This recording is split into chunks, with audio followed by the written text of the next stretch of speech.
outcome basis. I would tell you that our clients are very sensitive to the fact that as they mature an offshore relationship, they'll need to pay more for those services. So well-designed outsourcing and offshoring strategies bake in cost increases over time to pay for performance. So I'm a little concerned as I hear a lot of media rhetoric around wage escalation and what that might mean for the industry. To a large degree, we need to both deepen and heighten the capability and the services of the industry while we broaden its base.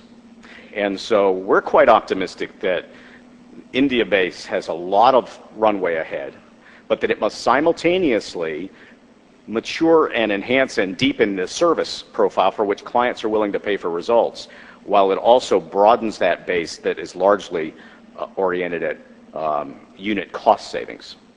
But as you move beyond the cost orientation, many of our clients, as they think about their second generation offshoring initiatives, really are concerned about the human capital strategy.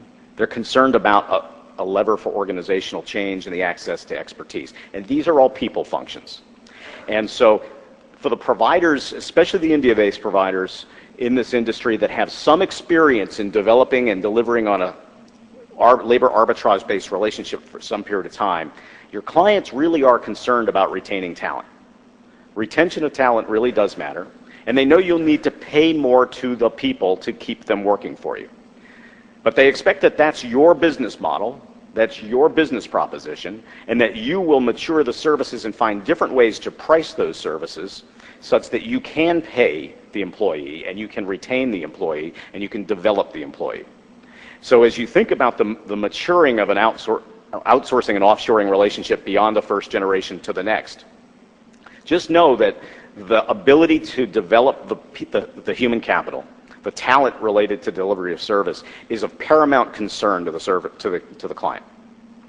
And as we get beyond that, there is a way ahead, in which is where clients are looking at strategies related to their markets and how they're offshoring and outsourcing. And I will tell you that this is increasingly prevailing across the client strategies that we talk to.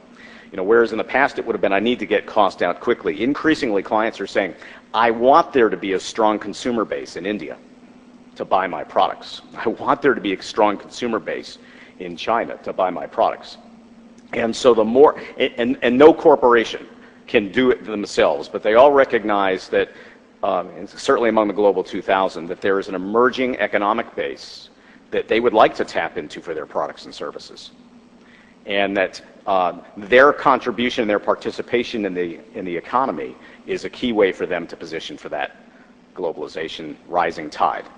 And that rising tide is not lost on the senior executives of major corporations. It's something that they care very deeply about as they look ahead. So we're talking now about time horizons that may be 10 to 15 years out. So we're dealing in an exciting time in which the decisions we make, the capabilities we put online, and the services that we mature are really part of a long-term global growth strategy that is just exceptionally exciting to be part of. The way clients, though, are struggling with how to move up that chain of maturation is to go from what largely in offshoring is a staff augmentation model, one in which we're paying for effort, to something that's truly a transformational partnership. Now, I worry sometimes that the providers use this partnership word a lot, and it's really lost in terms of significance. I'll tell you, many clients want long-term partners in the service provider community. It's not an aspiration of theirs to have purely commoditized services that are delivered on a unit price basis from which they can switch from provider to provider. It all depends, of course, on function and scope, but generally what mature and ambitious corporations among the Global 2000 are looking for is to have deep relationships with a handful of providers that will help them to become more competitive and that will be long-term partners. So the interests are actually aligned. The interests are aligned. The pathway we take to get there, however, clients want to move faster, especially those that have the 3 years of experience in offshoring. And we know that the service providers want to move faster. There's a challenge of incumbency, however, and when I say incumbency, it's incumbency of business model. To the degree the multinationals are encumbered by their incumbent business model, we see there's a challenge among the India-based providers to be challenged by their incumbent business model. And so it's going to take some courage to move beyond a labor arbitrage relationship. And despite the rhetoric, as Paul said at the outset, converting a client that's willing to pay you by the hour or by the day to some other measure of delivery and productivity is a very hard relationship challenge. It's a very hard implementation challenge, and it does entail a widening of the risk-reward window.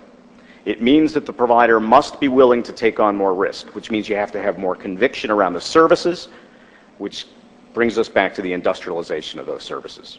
And that, we think, is probably the best barometer of moving from a first generation to a next generation offshoring strategy. So in summary, from sort of the consultant point of view, looking across corporate sourcing strategies, and I think that this quote from Jack Welch is apropos to both the service provider community, but also it's certainly apropos to the motives among clients, is to focus on the change in industry and understand how to position to compete over the long term for success.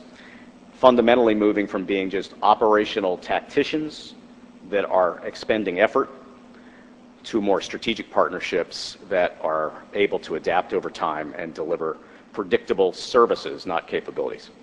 So with that, I'd like to invite Chris to talk about the Telstra experience specifically, and then we will go to questions.